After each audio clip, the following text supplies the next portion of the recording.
Women have a tendency to prefer bad men higher in dark triad traits. How come the Bible describes a mode of being as associated with nice guy traits which contradict that? Okay, well, I take issue with both elements of that, actually.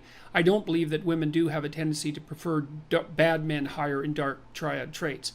They may have a tendency to be more erotically attracted to men who are capable of manifesting dominance and aggression. I think the evidence for that is relatively clear, and I don't think the Bible at all describes a mode of being as associated with nice guy traits.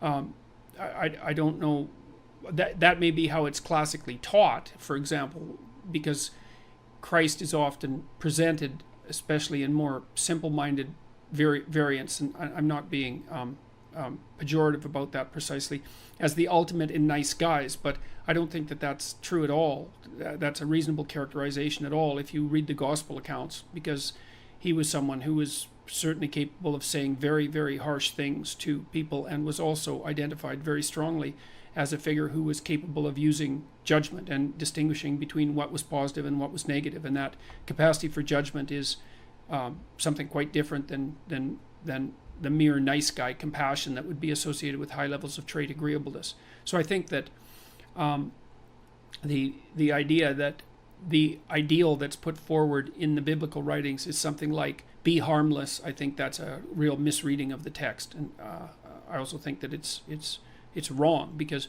harmless and good are not the same thing at all. And in fact, I think one of the best ways of characterizing like a higher order morality, and this is something that Nietzsche talked about a fair bit, is that, and Jung as well, with regards to the idea of integration of the shadow, is that someone who's moral has the capability for violence and the capability for aggression built in and at hand, but is also someone who's perfectly capable of controlling that in a civilized manner.